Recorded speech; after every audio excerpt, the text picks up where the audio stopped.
Bueno, entonces, siendo las 9 en punto, vamos a dar inicio. Eh, Primero que todo, quiero saludarlos a todos. Mi nombre es Ángela Andrade, soy trabajadora social del Grupo de Neurociencias y la idea es acompañarlos junto con mi compañera, quien ya se va a presentar, presentando durante estos 2 días de taller a nuestros ponentes y las preguntas que ustedes nos hacen. Joana. Hola Ángela, un saludo muy especial a todos los asistentes, a nuestros conferencistas. Muchas gracias por aceptar la invitación. Mi nombre es Joana Gómez, los voy a estar acompañando desde la parte respondiendo todas sus preguntas. Por favor, las preguntas que les vayan surgiendo desde a lo largo de las conferencias las pueden ir escribiendo en el chat y yo con mucho gusto se las iré compartiendo a los conferencistas una vez sean finalizadas las charlas. No más, muchas gracias. Listo, entonces vamos a dar inicio. Primero quiero compartir como un saludo para todos. Entonces, buenos días. Buenos días para las personas que están entrando a nuestra sala de Facebook y buenos días para las personas que nos ven en Facebook y a nuestra sala de Zoom, perdón. Nos encanta compartir con ustedes esta versión de Cuidarme, Cuidarte 2021. Algunos de ustedes saben que el Grupo de Neurociencias de Antioquia ha realizado desde hace varios años eventos presenciales de formación y educación para cuidadores y familiares de personas con enfermedades neurodegenerativas. Desde el año pasado nos estamos reinventando. En la virtualidad y el acompañamiento y acogida de ustedes nos motivó a hacer una estrategia anual.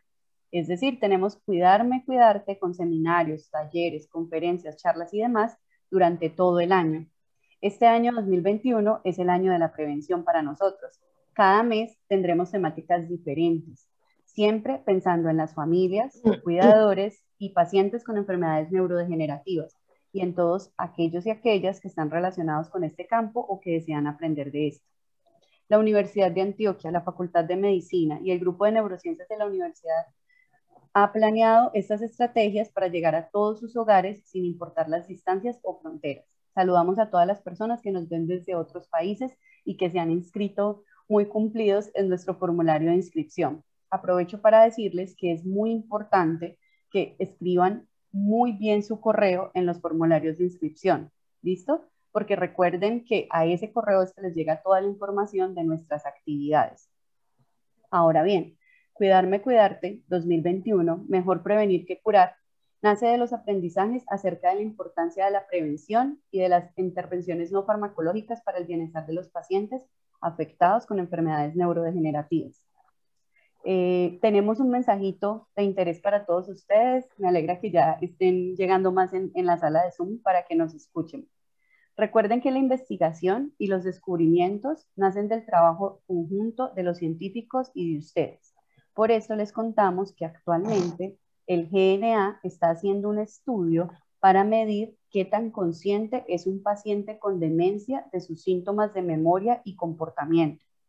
Si usted es cuidador o cuidadora de un paciente con demencia leve y tanto el paciente como usted quisieran participar de este estudio, pueden escribirle a la doctora Claudia Ramos al siguiente correo: claudia.ramos@gna.org.co. Ahora lo vamos a escribir en el chat. ¿Listo? Y después les vamos a recordar esta información. Continuaremos informándolos de nuestras actividades en estos 2 días de taller y por nuestras redes sociales. Recuerden seguirnos en Facebook como Grupo de Neurociencias de Antioquia y en Instagram como @neurouda y @biobancogna. Ahora bien, el día de hoy iniciamos con nuestro primer taller de cuidados para cuidadores del año 2021, organizado por el equipo de enfermería, la doctora Lucía Madrigal y la enfermera Cindy Duque, y por el equipo del GNA y de la Facultad de Medicina. Primero vamos a darle paso a la coordinadora de este espacio, que es la doctora Lucía Madrigal, quien nos va a dar unas pequeñas palabras de apertura para continuar con la presentación de la doctora Margarita Giraldo. Muy bien, gracias Ángela. Buenos días a todos y todas. Es un honor para mí, estoy muy emocionada. y como tal vez quizá asustada, pero es un honor para mí darles a ustedes la bienvenida en este acto de apertura a este importante evento que nos convoca 2 veces al año. Nuevamente, hoy nos reencontramos para celebrar esta estrategia que sin duda facilita y fomenta el vínculo entre los profesionales de la salud, la familia, los cuidadores y los pacientes. Y sé que así juntos potenciamos nuestro quehacer en una misión compartida, la contribución a la mejora de la calidad de vida de cada uno. Asimismo, este encuentro nos sirve para actualizarnos y también como escenario propicio para reconocer con orgullo el trabajo de cuidadores y de las familias, quienes día a día dejan su energía atendiendo a sus pacientes. A todos y cada uno, a todas y cada una, muchas gracias por estar ahí y estar aquí. Espero que esta jornada sea muy productiva para todos. Muchas gracias, Ángel. Muchas gracias, doctora Lucía. Bueno, entonces, como les veníamos contando, tenemos una jornada de 2 días de taller. Vamos a iniciar en este momento con la doctora Margarita Giraldo. Ella es neuróloga de la Universidad de Antioquia, investigadora del Grupo de Neurociencias de Antioquia, con la charla que se titula Las demencias. Doctora Margarita, muchas gracias por estar aquí con nosotros. La palabra es suya. Buenos días, muchísimas gracias Ángela por esta invitación. Vamos a empezar entonces la jornada del día de hoy con el tema de demencias.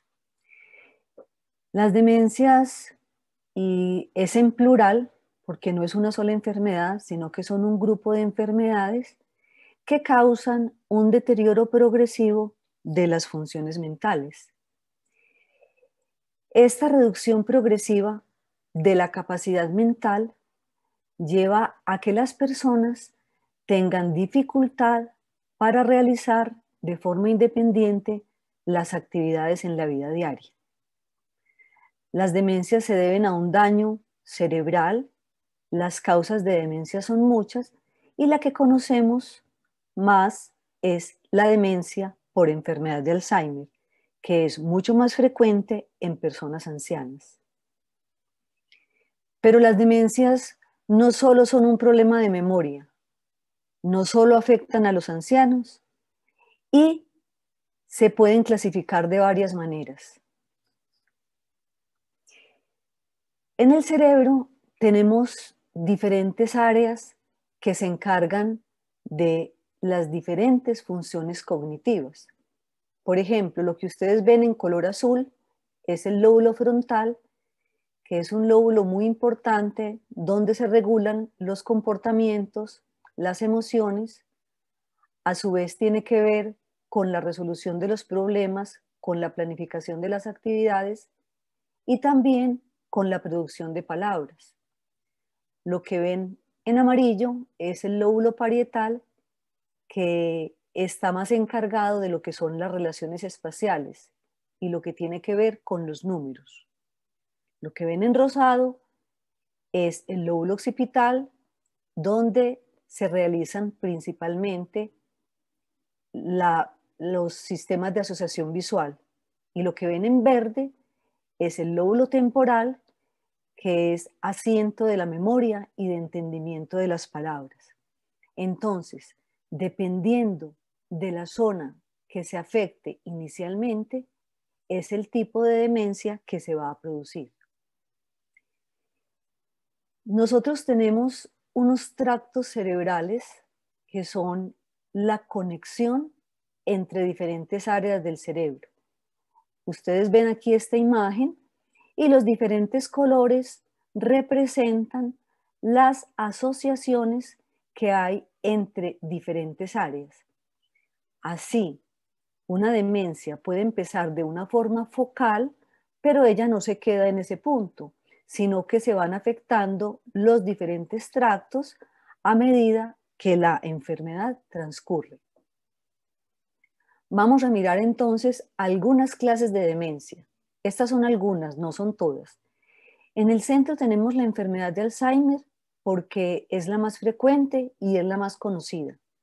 Pero también está la demencia frontotemporal, También está la demencia asociada a la enfermedad cerebrovascular. También hay una demencia asociada a la enfermedad de Parkinson, porque el Parkinson no solamente es un trastorno motor, sino que también con los años puede producir deterioro cognitivo y demencia. Y hay una demencia que la quise traer porque es, digamos, de cierta presentación frecuente en los ancianos y es el hematoma subdural, que más adelante veremos en qué consiste. Primero, entonces, vamos a mirar qué es el envejecimiento normal. Cuando nosotros vamos envejeciendo, nuestro cerebro va presentando cambios, algunos estructurales y otros funcionales, y esto lleva a que ese cerebro sea más vulnerable para trastornos de la memoria, de la atención, del estado de ánimo y del comportamiento.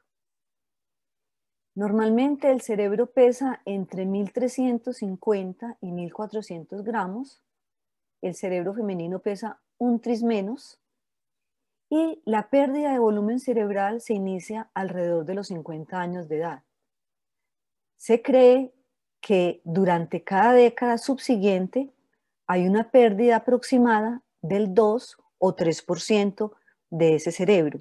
Esto en un envejecimiento normal. Y con el cerebro, con el paso de los años van apareciendo una serie de cambios. Por ejemplo, la velocidad con la cual nosotros procesamos la información es mucho más lenta. Ya requerimos un poco más de tiempo para hacer las tareas, para comprender lo que nos están diciendo, para realizar las actividades. También hay una disminución de la memoria de trabajo y esa capacidad que tenemos nosotros para prestar atención también puede disminuir con el paso de los años. Entonces, en los adultos normales es posible encontrar algunos problemas de memoria que se consideran normales, que no necesariamente significan que la persona esté comenzando a presentar una demencia. ¿Cuáles son esos problemas? Por ejemplo, que en determinado momento se nos escape un nombre. ¿Cómo es que se llama? ¿En qué lugar? ¿Cómo es que se llama esa persona? No, yo sé quién es, pero de momento se me va. ¿Cómo es que se llama ese lugar donde estuve? No lo tengo muy presente. Ay, ¿dónde puse mi celular? ¿Dónde puse las llaves? ¿Dónde puse mi libreta? ¿Dónde puse el bolígrafo? Yo le conté esto a alguien, yo ya se lo había dicho. O de pronto olvidar momentáneamente lo que uno está haciendo o perder el hilo de la conversación. Estas cosas pueden suceder, pero lo que hace que esto sea normal es que sucede con poca frecuencia. No sucede todos los días, no sucede a toda hora y no sucede con todas las actividades, pero puede suceder. Entonces, con el paso de los años, no necesariamente hay alteraciones mentales importantes que lleven a una dependencia de esa persona para la realización de sus quehaceres. Muchas personas, así estén muy viejas, 80, 90, 95 años, inclusive pueden conservar sus habilidades mentales para realizar todas sus actividades. Pero, ¿qué es lo que pasa? Que hay personas que no logran esa forma de envejecer, sino que se van deteriorando con el tiempo. Entonces, vamos a mirar cómo puede ser ese deterioro. Vamos a empezar entonces a hablar de lo que es la enfermedad de Alzheimer, que es la más común. La enfermedad de Alzheimer es un proceso patológico en donde se dañan las neuronas y se dañan las conexiones que hay entre estas neuronas. ¿Por qué se dañan? Se dañan porque empiezan a depositarse unas sustancias entre las neuronas y dentro de las neuronas también se depositan otras sustancias que las van dañando. ¿Y por qué se llama Alzheimer? Se llama Alzheimer porque Alois Alzheimer fue el neurólogo que describió esta enfermedad y su primera paciente es una paciente que se llama Augusta D. esta paciente empezó a enfermarse a los 51 años de edad y murió a los 56 años, en el año de 1906. ¿Qué tenía esta paciente? Tenía problemas de memoria, pero también tenía problemas de lenguaje, presentaba alucinaciones, o sea, oía cosas que solamente ella escuchaba, tenía ideas delirantes, pensaba que la perseguían, que le querían hacer daño, se volvió muy celotípica, o sea, celaba a su esposo y se volvió muy paranoica, creía que la perseguían. Este fue, digamos, el cuadro clínico de esa primera paciente descrita y fue una paciente con una demencia precoz. Esto es lo que uno ve en una enfermedad de Alzheimer. En la margen izquierda ustedes ven un cerebro sano, ustedes lo ven de buen volumen y ven que los espacios entre los surcos son unos espacios, digamos, normales, no son tan amplios. En cambio, aquí en este lado, ustedes ven un cerebro reducido de tamaño y ven cómo se van ampliando estos espacios. ¿Por qué se van ampliando? Porque estas células se van muriendo poco a poco. Entonces, esto es lo que pasa en la enfermedad de Alzheimer. En la margen izquierda tenemos un cerebro que es saludable, donde miramos que los surcos están conservados y el tamaño es un tamaño, digamos, conserva su tamaño normal. En cambio, en este lado derecho vemos un cerebro, digamos, que se ha encogido. Aquí, entonces, en este cerebro sano, están unas neuronas muy bonitas, muy bien formadas y están limpiecitas por dentro. Y entre ellas no hay ningún depósito raro.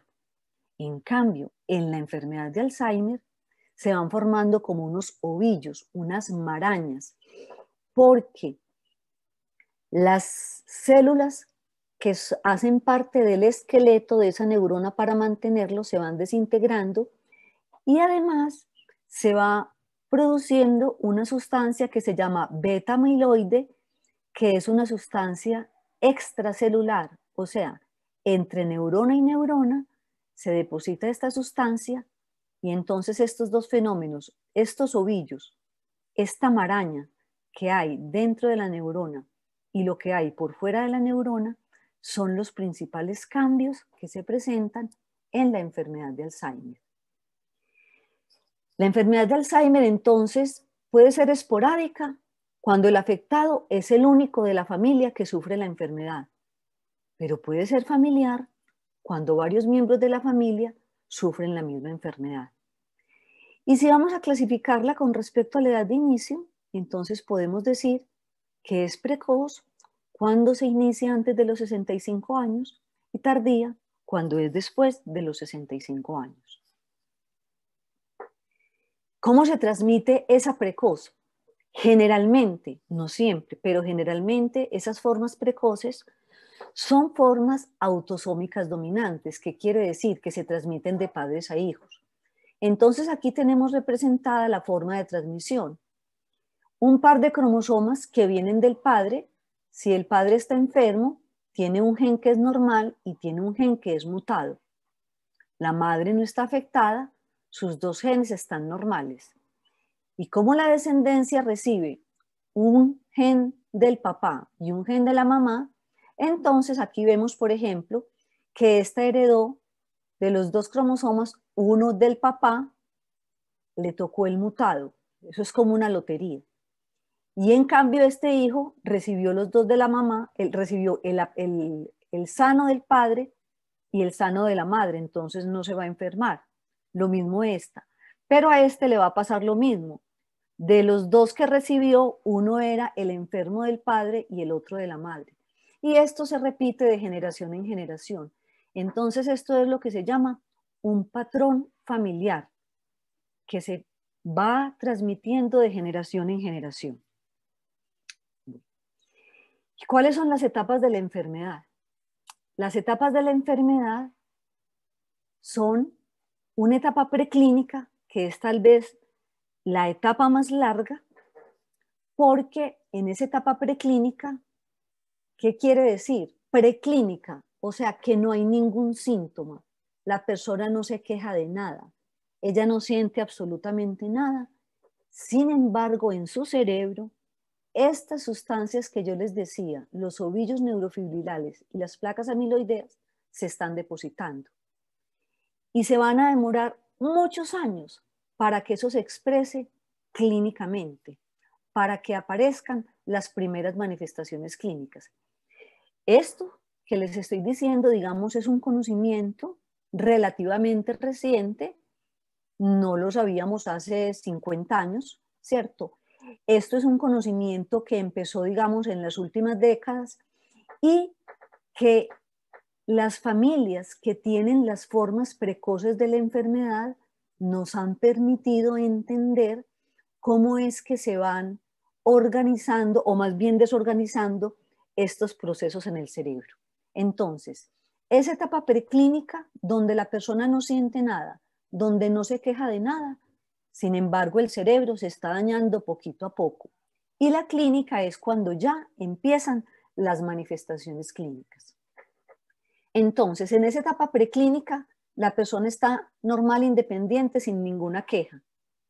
Pero en la etapa clínica ya empieza lo que se llama el deterioro cognitivo leve, ¿cierto? ¿Por qué? Porque ya la persona empieza con sus primeras quejas y aunque la persona puede vivir sola, porque esas quejas lo afectan poco, ya no es como si nada pasara, o sea, ya empieza con algún problema en su cognición. Y en la enfermedad de Alzheimer, generalmente esa área cognitiva, por lo menos en el periodo inicial, es la memoria. Entonces, después de ese deterioro cognitivo leve, viene lo que es la etapa de demencia propiamente. Para pasar de la etapa de deterioro cognitivo leve a la demencia, se necesitan por ahí entre 2 o 5 años. Unas personas migran más rápidamente y otras se demoran más. Entonces, ¿en qué momento se habla de demencia? Aquí tenemos todas las etapas, lo que yo les decía, cuando estamos envejeciendo normalmente, la enfermedad preclínica, cuando la persona no siente nada, pero su cerebro se está dañando ya, y la dificultad cognitiva leve y la demencia. Empezamos a hablar de demencia entonces cuando la persona ya requiere algún tipo de supervisión para realizar sus actividades de la vida diaria, porque si no se supervisa, esas actividades no le quedan bien hechas, la persona puede cometer muchos errores y puede ser un peligro porque las diferentes actividades que realiza se pueden alterar y tienen riesgos. Por ejemplo, si es una señora que cocina y empieza a dejar los fogones encendidos y se le queman las ollas, se puede ocasionar un incendio, ¿cierto? Si deja el gas prendido y no lo apaga, eso también puede ser muy peligroso. Entonces, ya ese es el punto en el cual empezamos a hablar de la demencia, cuando ya requiere supervisión y ayuda. Pero entonces, ¿cómo empieza a manifestarse? O sea, desde ese primer momento en el que se empiezan a depositar esas sustancias en el cerebro, pasan años y años y años y la persona no siente nada hasta que de pronto aparece el primer síntoma. Y ese síntoma generalmente es un olvido de los eventos recientes, del día a día. La memoria del pasado se conserva intacta en los primeros años de la enfermedad. La persona puede recordar con lujo de detalles el día de la primera comunión, el día que terminó el bachillerato, el día que se casó, el día que empezó a trabajar. Eso lo puede recordar con lujo de detalles. Pero lo que no recuerda con lujo de detalles son esas cosas recientes que acaban de aparecer. Entonces, ¿cuándo fue que me dijeron eso? No me acuerdo. ¿Dónde estaba yo cuando me lo dijeron? Tampoco me acuerdo. ¿Con quién estuve ayer, la semana pasada? ¿Con quién? No me acuerdo. ¿De qué fue lo que hablamos? Tampoco me acuerdo. Entonces, estas preguntas de esas cosas recientes que acaban de suceder, hay mucha dificultad para poder grabar esa información. Son esos olvidos recientes de lo que acaba de pasar, los primeros síntomas de la enfermedad. También pueden aparecer problemas de desorientación espacial. Entonces aquí tenemos esta persona que se acaba de bajar de la estación del metro y dice, ¿cojo para la derecha o cojo para la izquierda? Yo ya no me acuerdo. ¿Me bajo en la estación de Niquía o me bajo en la estación Caribe? No, no me acuerdo. Y la persona de pronto se baja en otro sitio y se desorienta. Obviamente, al principio, esas desorientaciones son más frecuentes con lugares poco familiares, pero poco a poco esa desorientación va progresando hasta presentarse en lugares muy conocidos. Y cuando va avanzando la enfermedad, inclusive las personas se pueden perder dentro de su propia casa. ¿Qué puede pasar entonces cuando está comenzando la enfermedad? Que el familiar que no conoce la enfermedad cree que el paciente finge. Dice, no, ¿qué va? A él solamente se le olvida lo que le conviene. O también dice, no, pero muy raro, porque es que a él solamente se le olvida el nombre de alguna persona, porque al principio los olvidos por alguna razón pueden ser solamente selectivos, o sea, se le olvida algo específico, no todo necesariamente. Y otra cosa muy interesante que sucede es que cuando está comenzando la enfermedad, los olvidos no se presentan todos los días, sino que hay días en que la persona está más olvidada o que está más olvidada por la mañana o que está más olvidada por la tarde. Algunos pacientes, por ejemplo, refieren es, yo cuando amanezco, yo amanezco con el cassette borrado, pero va pasando el día y yo voy recordando cosas. Entonces a veces las personas en esa primera etapa de la enfermedad tienen más problema para recordar en las horas de la mañana. Y lo otro es que el paciente no siempre se da cuenta de su déficit. O sea, no es que lo niegue, sino que no se da cuenta. Definitivamente hay personas que empiezan a perder la memoria y ellos no se dan cuenta. O sea, para ellos es como si eso no estuviera pasando. Y quien se da cuenta es el familiar. Entonces, ¿qué recursos empiezan a utilizar? Se hacen una memoria de papel. Dicen, no, yo tengo dificultad, por ejemplo, con las citas. Yo que era muy bueno para recordar las citas. Entonces, ahorita yo tengo que escribir las citas en el papel. Cuando uno escribe, eso es un mecanismo de refuerzo muy interesante porque el cerebro lo codifica de una mejor forma. O la persona también puede decir, ay, para no estar tan embolatada, yo más bien voy a optar por poner mis objetos siempre en el mismo lugar. Entonces me consigo un llavero y ahí cuelgo las llaves. Pero eso funciona al principio, porque después a la persona se le olvida dónde dejó la libreta y también se le olvida dónde puso las llaves y dónde está el llavero. Son recursos que funcionan al principio. Y empieza a haber también confusión, por ejemplo, con los medicamentos. Entonces, ay, ¿cuáles son los medicamentos que me tocan a esta hora? No, no tengo idea. ¿Y cómo los debo repartir? ¿Esto me toca encima del desayuno? ¿Me toca encima del almuerzo? ¿O me toca encima de la comida? ¿Antes o después de las comidas? No, realmente no sé. Esta toma de medicamentos es muy importante como signo de lo que está pasando. Cuando la persona ya empieza a confundirse con los medicamentos, ya va estando como en esa zona gris, en donde está a un puntico de pasar ya a esa etapa en la cual necesita supervisión. Porque imagínense, por ejemplo, ustedes, un paciente que sea hipertenso y que sea diabético, que no se acuerde a qué hora se puso la insulina, que no recuerde cuántas unidades de insulina se tiene que aplicar. Entonces, eso es bastante grave. Bueno, entonces, en general se presentan varios síntomas, la pérdida de la memoria, también puede haber problemas de lenguaje, lo que yo les decía ahorita, que se haga entonces más frecuente las anomias, de que yo no me acuerdo cómo se llama, de que yo no me acuerdo cuál es el nombre para ese objeto, de que además tengo dificultad para realizar tareas sencillas, de que me estoy desorientando en el tiempo, que yo ya no sé realmente hacer un juicio y que tengo mucha dificultad para completar mis tareas, que ya no tengo iniciativa. Y además de eso, empieza a cambiar el ánimo y la conducta, porque como les dije al principio, las demencias no solamente son un problema de memoria, muchas veces desde antes que comience el proceso de la memoria, de pérdida de la memoria, o al comienzo, o en algún curso, o en algún momento de la enfermedad, surgen estas alteraciones del estado anímico. Entonces, las actividades de la vida diaria se empiezan a afectar. Primero se empiezan a alterar las actividades complejas. ¿Qué es una actividad compleja? Tomarse un medicamento. ¿Por qué? Porque yo me tengo que acordar el nombre, me tengo que acordar de la hora, me tengo que acordar si es con relación a los alimentos o sin relación con los alimentos.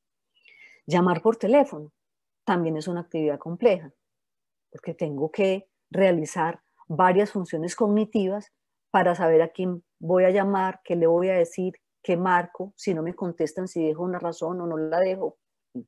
Conducir un vehículo es una actividad muy compleja, porque conducir un vehículo no es solamente saber hacer los cambios, o ni siquiera, aunque el carro sea automático, conducir un vehículo es una actividad compleja. ¿Por qué? Implica muchas cosas. El nivel de alerta, el nivel de atención, que el semáforo cambió, que cambiaron la vía, que pusieron un obstáculo en la vía, que hay otra persona que me quiere pasar, que tengo que tener prudencia para no adelantar, que a 3 pasitos está la cebra y entonces me tengo que parar. Todas esas cosas son actividades complejas, igual que el manejo del dinero, ¿cierto? Prestar dinero, cobrar dinero, manejar dinero, no ir y gastarse la quincena de una. Y mercar también puede ser una actividad compleja. Muchas personas siempre están acostumbradas a mercar con lista, pero así sea, por ejemplo, con lista, esta actividad se empieza a alterar porque se le olvida de la lista qué fue lo que ya cogió. Y más tarde se afectan las actividades de la vida diaria básicas, que son vestirse, bañarse y comer, pero también se altera.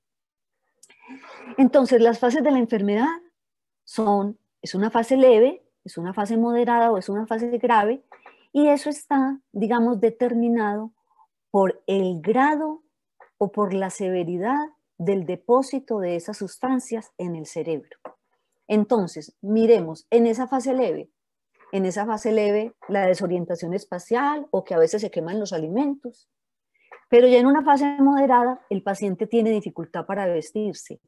No ya solo porque no recuerde qué ropa se puso el día anterior, sino porque coge la camisa y no sabe si la camisa es para atrás o para adelante, si va a salir a la calle y se pone una pijama porque no la sabe reconocer, si tiene dificultad, por ejemplo, para abotonarse.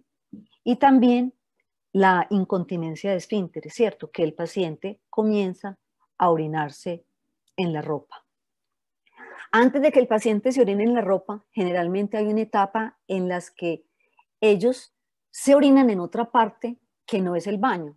Por ejemplo, van al comedor y se pueden orinar ahí, o se orinan en el solar, o se orinan en una habitación, pero de todas maneras son conscientes de que quieren ir al baño y de todas maneras orinan solitos. En cambio, ya cuando están incontinentes es cuando se orinan en la ropa sin que ellos se den cuenta. Y ya la demencia grave es cuando los pacientes empiezan a perder capacidad ambulatoria, o sea, tienen dificultad para caminar, y los pacientes finalmente terminan postrados en la cama. Entre el momento en que inicia la demencia y la enfermedad grave, pueden pasar unos 10, 12 años con algunas variantes.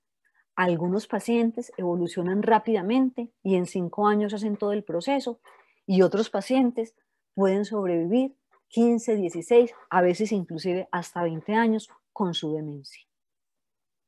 Entonces, estas son las fases de la enfermedad. Aquí la enfermedad está muy temprana, luego va aumentando y ya cuando ese depósito de sustancias alteradas, cuando el cerebro está lleno de beta-amiloide y lleno de proteína tau, entonces la enfermedad es severa y el paciente ya prácticamente tiene que ser o es dependiente para absolutamente todas las actividades de la vida diaria. Además de estos problemas cognitivos, también se pueden presentar trastornos sensoperceptivos, que son confabulaciones, o sea, la gente, digamos, inventa historias, cosas que realmente no sucedieron. Por ejemplo, decir que yo iba en el carro y se me perdieron las llaves, y sin embargo, pues realmente yo nunca he manejado carro, ¿cierto? Decir que me pasó algo en un accidente de tránsito cuando yo iba conduciendo y ni siquiera pues yo he conducido nunca. Cosas que no han pasado son invenciones. falsos reconocimientos, o sea, creer que una persona es otra, ¿cierto? Los delirios, que son muy importantes, que tienen a veces huellas nésicas. Huellas nésicas es como recuerdos del pasado que se escapan por ahí. Les pongo un ejemplo.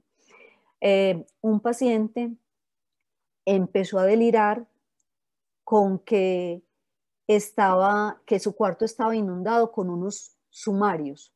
Unos sumarios, el paciente era un secretario de un juzgado y tenía procesos legales, y él empezó a soñar, o a soñar no, a creer, estando despierto, que estaba en medio de unos sumarios y que esos sumarios le inundaban y le inundaban la pieza. Entonces, esos sumarios, o sea, lo que él hizo alguna vez, ese recuerdo se metió por ahí. Eso es lo que se llaman las huellas nésicas. Y las alucinaciones, que son auditivas o son visuales, son más visuales que auditivas, a veces son placenteras. Placenteras es que no dan miedo. Por ejemplo, nosotros tuvimos una paciente allá en el grupo de neurociencias en que cada tarde ella veía llegar a su madre y ella le preparaba la mesa y tomaban el algo. Ella veía a la mamá sentada en la mesa, todas las tardes la veía, pero eso para ella no era como ningún problema. En cambio, si hay unas que son pues como más angustiantes, entonces pueden ser de dos tipos. Bueno, y un fenómeno que se presenta en las personas es que cuando va cayendo la tarde y va a empezar la noche, o sea, cuando cambia la luz del día, se puede presentar un fenómeno que se llama el síndrome crepuscular, que es un estado de agitación que presentan estas personas donde ellas no se hallan, se sienten muy inquietas, caminan de lado a lado, se paran de la silla constantemente, y generalmente esto sucede, digamos, entre 5 y 6 de la tarde, que los pacientes se vuelven más ansiosos.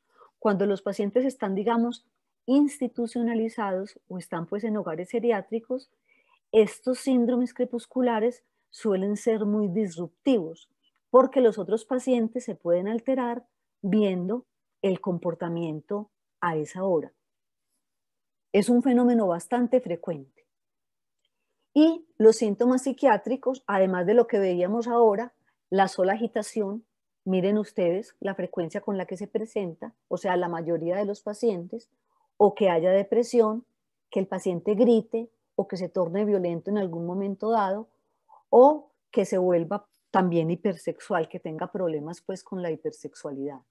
Bueno, entonces, para resumir, esta enfermedad de Alzheimer es entonces un trastorno neurodegenerativo que empieza con una fase preclínica de muchísimos años de duración, dura más que lo que dura la parte sintomática.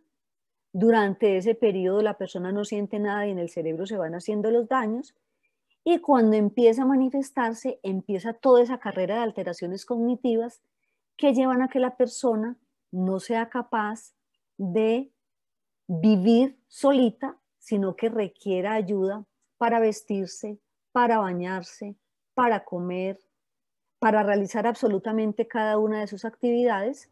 El paciente ya termina postrado en cama, sin ser capaz de sostener la cabeza. Ya también pues pierden la sonrisa, pierden la capacidad de hablar, se les olvida deglutir, el alimento a veces se queda en la boca, y todas estas etapas se van sucediendo lentamente hasta que finalmente el paciente fallece por condiciones asociadas a infecciones, generalmente de tipo respiratorio o de tipo urinario, o sea, se broncoaspiran o hacen sepsis de origen urinario. Eso es entonces, digamos, como un panorama global de lo que es la enfermedad de Alzheimer.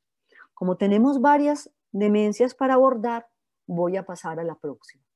Las preguntas, por favor, las van haciendo y al terminar la charla, las respondemos. Hay otra demencia que se llama la demencia frontal, en donde, como se aprecia bien en la gráfica, lo que se afecta inicialmente al principio es el lóbulo frontal. Entonces es como si nos borraran las funciones del lóbulo frontal. Aquí estamos borrando lo que hace el lóbulo frontal. Entonces, para entender esa demencia del lóbulo frontal, vamos a mirar como algunos conceptos de ese lóbulo. Entonces, el lóbulo frontal tiene que ver con la planificación de actividades, con poder analizar los problemas, con poder inhibir los impulsos. Inhibir un impulso es ¿qué? Por ejemplo, que yo me fui para un restaurante y se demoraron mucho para traerme el pedido y que a mí me dé mucha rabia, pero que yo no le grite al mesero porque se demoró mucho, sino que yo tenga, digamos, como la cordura de preguntarle a ese mesero, se demora mucho mi plato, y no empezar a gritar, pues, de una forma desaforada. El lóbulo frontal también tiene que ver con el reconocimiento de las emociones. Entonces, ese reconocimiento de las emociones nos permite a nosotros muchas cosas de la vida social, porque tenemos que aprender a saber, por ejemplo, cuál es el momento adecuado para realizar algunas actividades. Por ejemplo, si ustedes tienen una queja en el trabajo y ustedes miran la cara de su jefe y ustedes ven que en ese momento el jefe está bravo, en ese momento ustedes no le van a pedir el favor. ¿Por qué? Porque ustedes ya perciben que él en ese momento está agitado y entonces no es el momento para hacerle esa pregunta o esa solicitud. Si lo hacen en ese momento, posiblemente lo que van a obtener es un chasco, pues, o sea, una respuesta que a toda luz puede ser indeseada. También tiene que ver con la moralidad, los juicios morales. Independientemente de lo que sea la moralidad, digamos, como para cada sujeto, digamos que en el universo existen juicios morales. O sea, existen juicios que consideramos buenos o malos, adecuados o no adecuados. Por ejemplo, en general, matar no es un acto moral, ¿cierto? Entonces, independientemente de la cultura donde usted viva, hay cosas que son buenas y hay cosas que son malas. Entonces, ese lóbulo frontal me permite reconocer a mí esas leyes, digamos, de la moralidad para poder vivir en convivencia pues, con las otras personas y que eso sea algo amable, que las actividades sean productivas, que la convivencia sea una cosa pacífica. También la tolerancia a la frustración. ¿Qué quiere decir? Que si yo tengo una dificultad en la vida y yo tengo un lóbulo frontal que me funciona muy bien, yo sea capaz de tolerar esa frustración y no me hunda en una depresión por una negativa que me dieron, por algo que no me salió bien, sino la posibilidad de analizar y de tener recursos y de tener planes B. Entonces, todo esto se va integrando de esa manera. Y esto está muy ligado, obviamente, con todo lo que es la resolución de problemas. Entonces, fíjense, por ejemplo, que hasta aquí yo no he mencionado aquí la palabra memoria, ¿cierto? Porque la memoria no es, digamos, como una función primordial del lóbulo frontal, son estas. La memoria es del lóbulo temporal. Entonces, aquí tenemos una función que se llama la función ejecutiva, que es una belleza. ¿Por qué? Porque es la función cognitiva por excelencia. Es el director de orquesta. Aquí tenemos el director de orquesta con la función ejecutiva. Entonces le dice a ese cerebro qué hace, qué planea, qué organiza, cómo lo hace, cuántos días, cuánto se demora, con quién lo hace, en qué momento lo hace. Si esa función se pierde entonces la capacidad de, pues prácticamente de sobrevivir. Imagínense ustedes, por ejemplo, que estuvieran viviendo en un país con estaciones. En un país con estaciones donde la gente tiene que, por ejemplo, congelar alimentos, pensar qué es lo que va a pasar cuando viene el invierno. Todas esas cosas son posibles a la planificación y esa planificación es posible al lóbulo frontal. Entonces, todas esas funciones se van perdiendo. Y entonces ya hay una incapacidad para organizar las actividades y hay una mala distribución del tiempo, ¿cierto? Bueno, también a ese lóbulo frontal llegan muchas redes, esos tractos que yo les mencionaba ahorita en esa diapositiva de colores, que tienen que ver con una cosa que se llama la apatía. O sea, el impulso, la intención, la necesidad que yo tengo de hacer cosas. Entonces, esto se puede, digamos, alterar de tres maneras. Apatía motora es que a la persona no le provoca hacer absolutamente nada. Si está sentada en una silla, se puede quedar ahí todo el día. Si está acostada en una cama, se puede quedar todo el día. A él no se preocupa por moverse, no se preocupa por hacer ejercicio. La apatía afectiva es cuando deja de importar lo que sucede con sus seres queridos, ¿cierto? Ah, que hospitalizaron al tío, me dio lo mismo. Que hospitalizaron a la esposa, le dio lo mismo. Vea cómo le parece que se le murió un familiar y ni siquiera se inmutó. ¿Por qué? Porque está apático afectivamente. Y apatía intelectual, esta manito así, es que ya no me importa hacer nada de lo que hacía. O sea, si yo hacía, por ejemplo, carpintería o hacía jardinería o realizaba una actividad, por ejemplo, que me exigiera desde el punto de vista intelectual, jugar ajedrez, cualquier cosa, o sea, un hobby, una pasión, una actividad cognitiva que me exigiera a mí fuera, digamos, por ejemplo, de mi trabajo, ya no me interesa nada. Entonces, me vuelvo apático frente a todo. Entonces, no me muevo, no me importa lo que le pasa al otro y no hago absolutamente nada. En algunas personas se presentan las tres y en otras predomina alguna de ellas. Entonces, como el lóbulo frontal tiene que ver con el control de impulsos, al dañarse ese lóbulo frontal, entonces hay una desinhibición y hay una pérdida de la empatía. Pérdida de la empatía es que yo no soy capaz de ponerme en los zapatos del otro, no me importa lo que le pase al otro. Y pueden aparecer también comportamientos, lo que se llaman rituales, ritualísticos. Por ejemplo, que me tengo que lavar 5 veces las manos antes de sentarme a comer, que me paro frente al reloj todos los días a la misma hora a esperar que den las 12 para sentarme a almorzar. Y puede haber muchos cambios también en la dieta, porque la persona empieza a sentir una afición generalmente por las cosas dulces, así como los niños que les encantan los dulces, que además pues son deliciosos. Esa hiperoralidad es bastante llamativa en los pacientes con una demencia frontotemporal variante conductual. Y hay un comportamiento social inapropiado. ¿Eso qué quiere decir? Que ya no sigo las reglas, ¿cierto? Que cuando estoy, digamos, en medio de una fila, entonces no me importa si llegué de última y yo voy y me pongo de primera y no respeto las filas. Eso es una cosa inapropiada. La pérdida del decoro, la pérdida de los modales, empezar a eructar, por ejemplo, delante de la gente. A veces las personas también empiezan con lo que se llama el juego patológico. Por ejemplo, personas que nunca estuvieron interesadas en un casino empiezan a ir a los casinos. O los que tuvieron, digamos, como alguna tendencia que les gustara el juego, eso se acentúa y esos juegos se vuelven tan patológicos que son capaces de arruinar a la familia entera si tienen el manejo del dinero. Y no guardar la privacidad. ¿Qué es eso? Es una cosa fundamental para las relaciones, que uno no le esté contando su vida privada a cualquier persona. Estas personas con demencia frontotemporal son capaces de sentarse en una banca de un parque y al primer aparecido le cuentan vida, obra y milagro, su vida sexual, su vida afectiva, todo lo que ha pasado.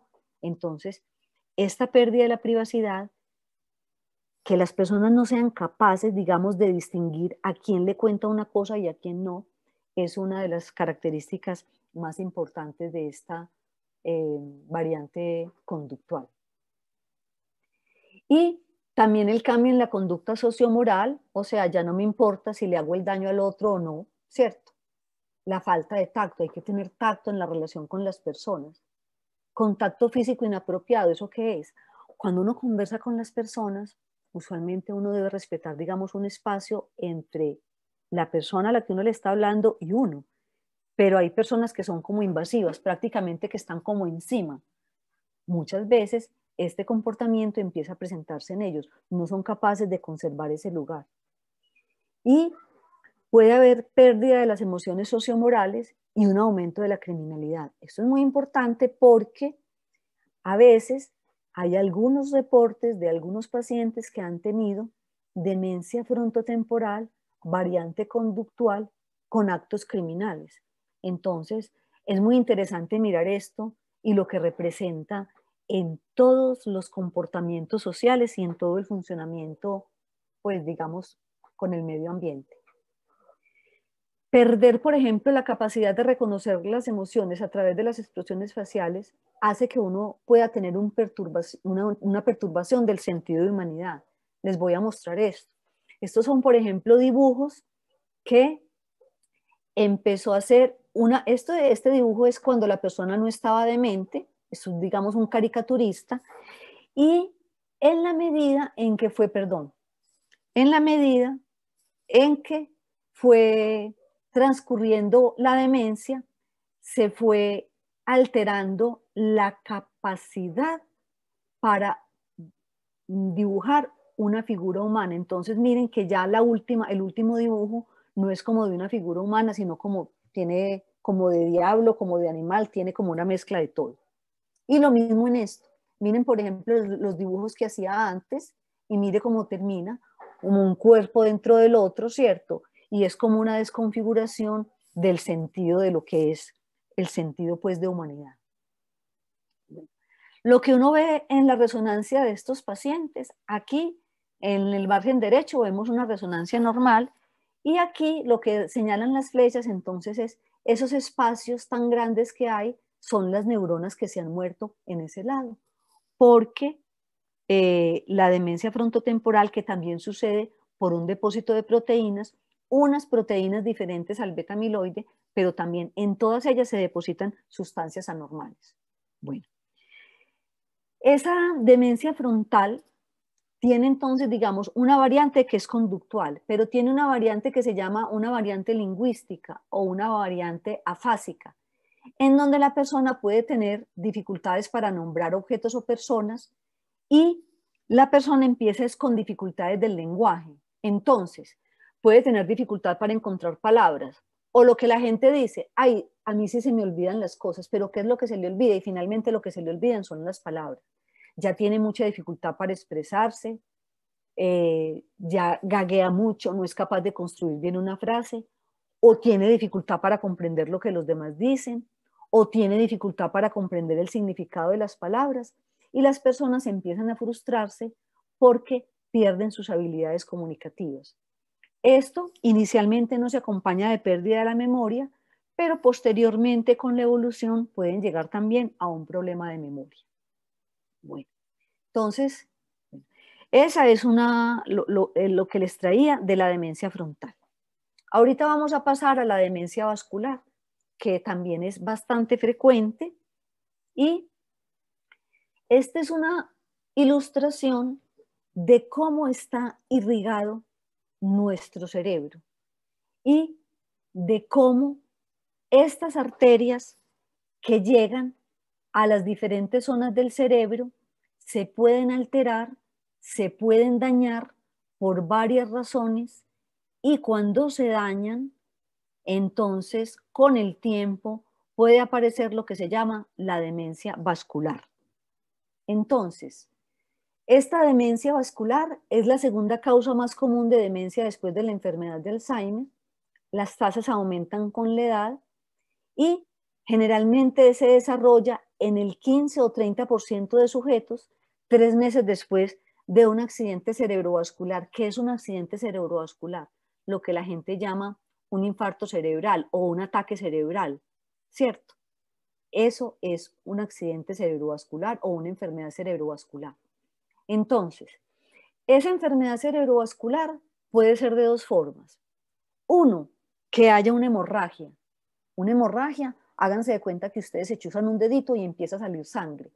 Pero en vez de salir sangre del dedito, sale sangre dentro de una de las arterias del cerebro, empieza a salir y entonces inunda el parénquima cerebral. Esto blanco que ustedes ven acá, es una hemorragia, ¿cierto? O cuando se rompe un aneurisma, que son como unas bolsitas que generalmente son congénitas y se rompen en algún momento de la vida. Pero también se puede presentar porque el vaso se tapa. Entonces, cuando el vaso se tapa, puede producir también un infarto cerebral, que lo ven ustedes aquí en esta tomografía, con la zona rojita delimitada. Lo que está más negro es la zona del infarto cerebral. ¿Cómo se hace entonces ese infarto cerebral?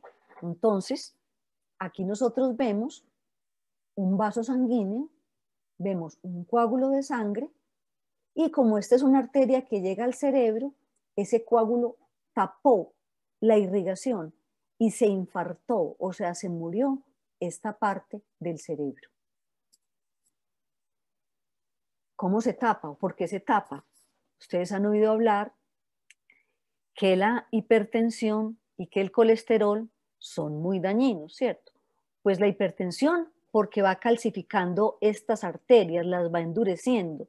Entonces es como si ustedes tuvieran una manguera en la cual en vez de ser como bien elástica, cada vez se va reduciendo o estrechando su lumen, su luz, y fuera de eso se van acumulando placas de grasa, o sea, por ejemplo, estas placas de colesterol. Entonces, esto es lo que causa las áreas de infarto cerebral. Bueno, aquí lo vemos representado de otra manera. Aquí tenemos esa placa de grasa o vemos un coágulo y cómo llega al cerebro y entonces daña toda esta zona. Bueno, pero hay otra forma también como se puede dañar y esta sucede más en las personas ancianas. El corazón está íntimamente relacionado con el cerebro. Lo que es bueno para el corazón es bueno para el cerebro, lo que es malo para el corazón es malo para el cerebro. Hay un problema cardíaco que se llama una arritmia cardíaca, que se llama una fibrilación auricular. Les represento. Esto es, digamos, una representación electrocardiográfica de un ritmo normal cardíaco. Y aquí es cuando hay una fibrilación auricular, ¿cierto? O sea, el corazón está trabajando de una forma muy desorganizada. Entonces, ¿qué pasa? Está la fibrilación auricular, entonces, por esa forma como está latiendo el corazón tan desordenada, se forma un coágulo, ¿cierto? Ese coágulo se desprende y viaja hasta la circulación cerebral. Y aquí en el cerebro, ese coágulo bloquea el flujo sanguíneo y se infarta una parte del cerebro. Entonces, el origen de este ataque cerebral no fue el propio cerebro, sino que fue un problema del ritmo cardíaco. Entonces, en los infartos cerebrales sucede esto, una parte del cerebro se vuelve negra, se murieron estas neuronas, y aquí es como vemos representados diferentes muestras de cerebro con partes infartadas. Pero también puede ser, les decía ahorita, que no sea un infarto, sino que sea una hemorragia, ¿cierto? Entonces, aquí, ¿qué fue lo que pasó? Perdón, aquí, ¿qué fue lo que pasó? Se rompió este vaso, ¿cierto? Se rompió un vaso, entonces se produjo una hemorragia. Entonces, esta hemorragia cerebral, la causa más común de la hemorragia cerebral es la hipertensión. Y el grado de daño depende de la localización, o sea, dónde se rompió, qué tan rápido se rompió, cuánta sangre derramó y cuál fue la presión de ese sangrado. Y fuera de eso, cuando hay un sangrado, empiezan a liberarse una cantidad de sustancias que activan muchos procesos patológicos para llevar a la muerte de ese tejido cerebral. Muchas veces esta hemorragia cerebral es tan grande, que tienen que operar al paciente para poder evacuar esa sangre. Entonces aquí vemos, por ejemplo, un sangrado, ¿cierto? Y miren ustedes la cicatriz que queda con los años. Y este es el aneurisma. Esto es una arteriografía donde están representadas las arterias. Aquí está la bolita, está el aneurisma, ¿cierto? Y para que no se rompa ese aneurisma, cuando se rompe, entonces causa el problema de la hemorragia subaracnoidea. Y a veces, digamos, se puede tratar ese aneurisma poniéndole como unos anillitos que ustedes ven aquí en el lado derecho, esto blanquito. Lo ven aquí, ¿cierto? Bueno. Entonces, ¿cuáles son los factores de riesgo? Los factores de riesgo son tener una edad avanzada, ser hipertenso, tener una enfermedad cardíaca, el colesterol elevado, la diabetes, fumar, sedentarismo, y la obesidad. Y esto para mostrarles, después, por ejemplo, de un infarto o una hemorragia cerebral, el paciente queda generalmente con un lado del cuerpo afectado. Entonces el paciente puede inclinar la cabeza, puede torcer, digamos, un poquitico la boca porque puede quedar con una paresia, o sea, una debilidad de los músculos faciales. Generalmente el codo está flexionado, torcidito, los dedos están flexionados y el paciente eleva un poquitico la cadera y hace extensión de la rodilla para caminar. Cuando ustedes vean, por ejemplo, a alguien por la calle caminando así, pueden llegar a pensar que de pronto tuvo algo parecido, tuvo un infarto cerebral. Y entonces, ¿cómo es la demencia vascular? ¿Es igualita al Alzheimer o es igualita a la demencia frontotemporal? No. Es un cuadro muchísimo más variable que la enfermedad de Alzheimer, porque las características básicamente dependen de dónde fue que se infartó o dónde fue que hubo la hemorragia. Entonces, por ejemplo, si la hemorragia fue en esta zona, las características van a ser una, si fue en esta van a ser otras, si son, digamos, aquí regadas por todo el parénquima en lo que se llama la sustancia blanca, van a ser otras, y así. Pero en general, los pacientes que tienen demencia vascular tienen mucha alteración con lo que se llama la función ejecutiva. Ese muñequito, director de orquesta que yo les mostraba ahorita, se altera cuando hay procesos vasculares. Entonces, lo importante es que al prevenir nuevos eventos vasculares, se evita la ocurrencia de deterioros más acelerados. No todas las personas que hacen eventos vasculares se demencian, algunas se recuperan y se recuperan bien, pero sí hay un porcentaje que se demencia o que también queda con problemas muy importantes del lenguaje. Bueno, y por último tenemos el hematoma subdural crónico. Este hematoma subdural crónico es esto. Lo que ustedes ven en la diapositiva es un cerebro cubierto por las meninges. Las meninges son una membranita que cubre el cerebro. Entonces, el hematoma subdural es una colección de sangre que se forma, son 3 membranitas. Entonces se forma entre esta que se llama la dura madre por debajo y la otra, la que le sigue. Y ella forma, digamos, como una nueva membrana. Aquí vemos de la manera como se forma, ¿cierto? Entonces, aquí es donde se hace el hematoma, ¿cierto? ¿Y por qué se hace ese hematoma? Aquí vemos, digamos, diferentes ilustraciones con los hematomas, ¿cierto? Vemos, por ejemplo, un hematoma en el hemisferio derecho, ¿cierto? Y también hizo una pequeña hemorragia acá, ¿cierto? Y aquí lo que vemos es la cicatriz que queda después de haber sido drenado el hematoma y lastimosamente también hizo un infarto después del lado izquierdo del cerebro después de haberlo drenado. Bueno, ¿cuáles son los factores de riesgo por los cuales se puede formar un hematoma subdural? Problemas de la coagulación. Esos problemas de la coagulación pueden ser intrínsecos de la coagulación, o sea, que el paciente tenga un defecto en todas las sustancias que se necesitan para poder producir un coágulo, pero una cosa muy importante, que el paciente esté tomando medicamentos que alteran la coagulación, ¿cierto? Por ejemplo, medicamentos tan simples como la aspirina. ¿Por qué? Porque la aspirina es un medicamento que se considera antiplaquetario. ¿Qué quiere decir eso? Un antiagregante plaquetario, o sea, evita que las plaquetas, que son las que forman el coágulo, se agreguen. Entonces, un paciente que toma aspirina es más susceptible de sufrir un hematoma subdural.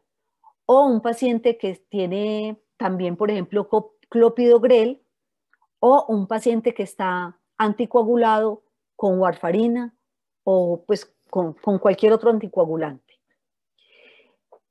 Trauma de cráneo. Ojo a esto. El trauma de cráneo es un desencadenante del hematoma subdural, pero curiosamente, ese trauma de cráneo cuenta con otro factor muy importante que es la atrofia cerebral para poderse producir. ¿Cómo así? Si, por ejemplo, yo tengo un paciente joven que tiene un trauma de cráneo, digamos, se accidentó en una moto, iba con el papá. Los dos se golpearon en la cabeza. Tiene más posibilidades de hacer en general un hematoma subdural el anciano que el joven, un hematoma subdural crónico, no me refiero a los agudos, sino al crónico. ¿Por qué? Porque el hecho de tener una atrofia cerebral va permitiendo poco a poco la formación de ese hematoma. O sea, el hematoma no se forma de una. Eso es, digamos, como que va gotereando. Háganse de cuenta que ustedes dejaron una canilla abierta. Va botando su gotica de sangre, su gotica de sangre, su gotica de sangre. Y cuando pasaron los meses suficientes, se recogió mucha sangre. Entonces ahí se forma el hematoma subdural crónico. Y obviamente otro factor de riesgo es el alcohol, porque pues ustedes saben que un paciente que está ebrio o que está borracho pierde el control, tiene la posibilidad de caer, entonces es como un círculo vicioso. Entonces, ¿cómo son los síntomas de ese hematoma subdural? El paciente se puede quejar únicamente de dolor de cabeza o puede empezar con un déficit motor. ¿Qué es eso? Que después de un golpe, a los 3 o inclusive a los 6 meses, apareció con dificultad para mover un brazo o para mover una pierna. O que empezó con problemas para caminar, o que empezó con problemas de la orientación, o que de un momento a otro era un paciente que estaba bien y empezó como a orinarse y tiene, por ejemplo, el antecedente de un trauma, o que empezó a vomitar así después de las comidas, o con dificultad para hablar, o con convulsiones. O sea, se puede manifestar de muchas formas y es muy importante buscar el antecedente de trauma, pero no siempre el antecedente de trauma está. No necesariamente porque el paciente lo haya olvidado. Y en los ancianos nosotros lo vemos. O sea, preguntamos y preguntamos, ¿se cayó? No se cayó, él no se ha caído de la cama. Ellos se vuelven más frágiles y a veces, por ejemplo, con un golpe contra la pared, a veces se pueden producir esos hematomas. Pero como les digo, hay reportes de algunos pacientes ancianos que sin necesariamente haberse caído, en ellos se puede presentar hematoma subdural. Entonces, el tratamiento de estos hematomas es quirúrgico, siempre y cuando pues estén causando esas alteraciones, y la edad no es contraindicación para la cirugía. O sea, se han operado pacientes de 90 años con hematomas subdurales y pueden recuperar su estado basal. Y que existen casos de hematomas subdurales sin antecedente de trauma. Y a veces, que también nos ha pasado, es que tenemos un paciente, por ejemplo, que está demente y en el curso de la demencia se cae o sufre un trauma, nadie se dio cuenta y de pronto el paciente empezó con un deterioro muy raro que no tenía y uno va a ver, o sea, un deterioro como que no corresponde al curso de la enfermedad, porque estas enfermedades, digamos que más o menos tienen como su curso predecible. Uno, después de haber visto tantos pacientes, realmente va prediciendo más o menos cómo es el curso de la enfermedad, pero hay pacientes que se salen de ese patrón y de pronto de la noche a la mañana empiezan con un deterioro. Entonces hay que mirar que ese deterioro no vaya a ser un delirio, que es como un estado confusional por una infección, o por un trastorno de los iones, del sodio o del potasio, o del magnesio o del cloro, o una infección, o que no vaya a ser realmente que el paciente de pronto tiene, por ejemplo, un antecedente de trauma y el paciente ahí está con su hematoma subdural. Entonces, esta es otra cosa que, digamos, hay que estar muy pendientes de los ancianos, sobre todo por el uso de los antiagregantes plaquetarios que les decía. Bueno. Esto era lo que yo traía. Son pues muchas más demencias, pero desafortunadamente pues el tiempo no da. En otras ocasiones podemos abordar algunas otras que no toqué. Estas son como las generalidades y ahora entonces estoy atenta a las preguntas. Muchísimas gracias, doctora, por esta excelente conferencia. Como usted lo menciona, estamos corticos de tiempo, entonces hay muchísimas preguntas, pero voy a tratar de resumirlas algunas. Varias preguntas repetidas, doctora, relacionadas sobre si otros diagnósticos pudieran estar relacionados con la aparición de demencia. Por ejemplo, nos preguntan sobre si el hipotiroidismo, la depresión pudiesen estar relacionadas con ese desarrollo de la demencia. Sí, o sea, yo les hablé de algunas demencias, pero hay otras demencias que se llaman, por ejemplo, demencias metabólicas, que tienen que ver, o nutricionales, que tienen que ver, por ejemplo, con la alteración de la tiroides o que tienen que ver con la alteración, con los déficits de vitamina B. Pero en general, para que una demencia por hipotiroidismo, digamos, se presente, el hipotiroidismo debe ser, digamos, como lo suficientemente fuerte para que desencadene todos esos cambios. O sea, los hipotiroidismos que son muy leves, digamos, por ejemplo, con TSH, que es una función, pues, de la hormona, que es una medición de la hormona tiroidea, TSH, eh, estos hipotiroidismos generalmente no causan demencia. Tiene que ser un hipotiroidismo, pues, digamos, como más severo, pero sí se pueden presentar. Y con respecto a la depresión, es una pregunta bien interesante porque la depresión es un fenómeno que puede solito, digamos, agravar un cuadro de demencia, pero también puede ser parte de una manifestación de la demencia, ¿cierto? O puede presentarse después de que ha iniciado la demencia. Y hay un cuadro que se llama pseudodemencia depresiva, que son pacientes que están supremamente deprimidos, que no tienen tratamiento y que cuando se les pone un tratamiento adecuado para esa depresión puede mejorar la función cognitiva. Entonces sí, la depresión está relacionada con la demencia, por todas las vías. Listo, muchas gracias, doctora. Otra pregunta es, ¿cómo prevenir que se presenten las demencias? ¿Qué debemos hacer para evitar ese envejecimiento neurológico? Bueno, para evitar el envejecimiento neurológico como tal, no podemos hacer nada. O sea, el envejecimiento como tal es parte, digamos, de la vida, parte del ciclo vital.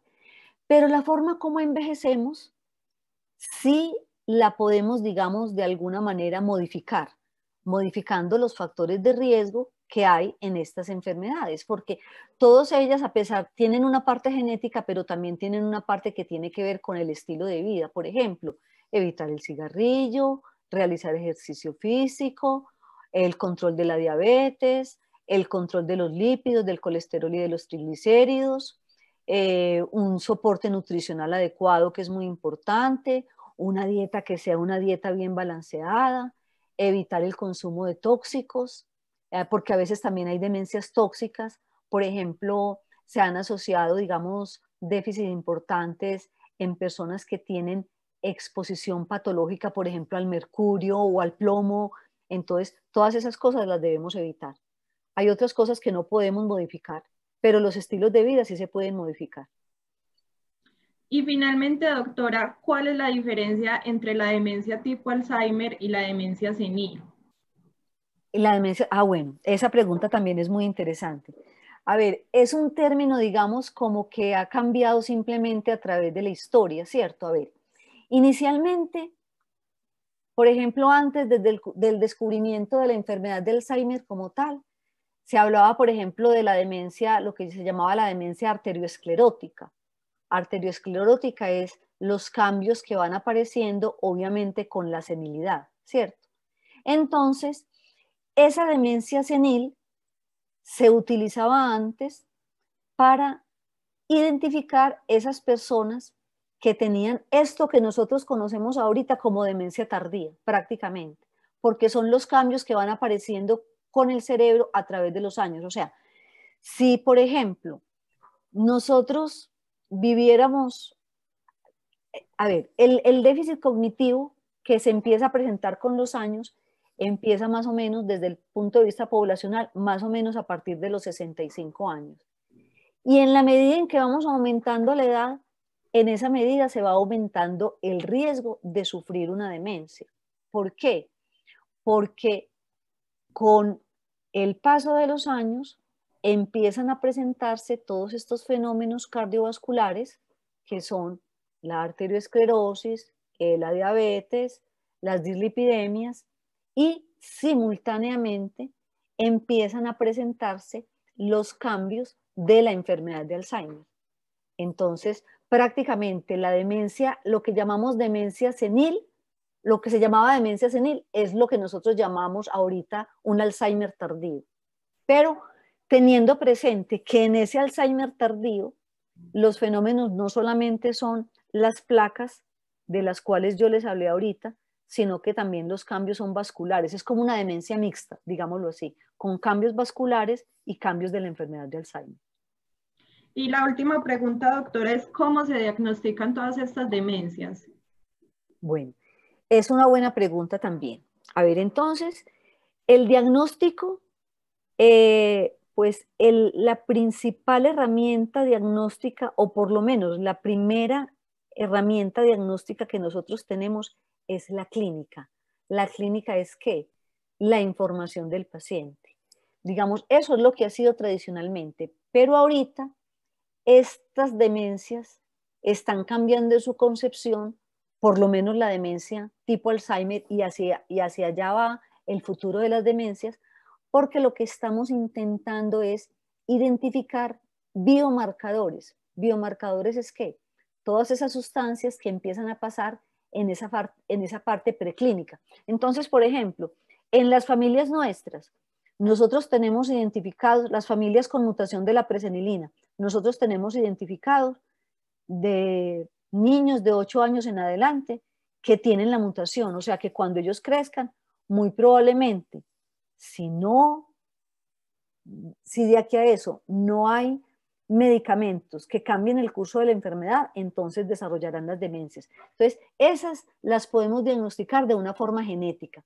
Las que se transmiten de forma genética, lo que les mostraba ahorita, autosómica dominante, esas se pueden diagnosticar de una forma genética, pero en las otras tenemos que esperar la clínica. Pero lo importante es que es necesario empezar a estudiar el envejecimiento cuando las personas están sanas, para poderlas seguir paso a paso y mirar qué es lo que va pasando con los años. Entonces, ya digamos de ayudas, entonces tenemos además de la clínica, de la información del paciente, de la información del familiar, entonces tenemos unos exámenes de laboratorio que se realizan para mirar qué es eso y no por otro problema de salud, tenemos las imágenes, tenemos las pruebas neuropsicológicas y tenemos también exámenes genéticos, porque en caso de que sean genéticas podemos identificar mutaciones puntuales. Muchas gracias, doctora. Lastimosamente, pues ya se nos acabó el tiempo o el espacio para las preguntas.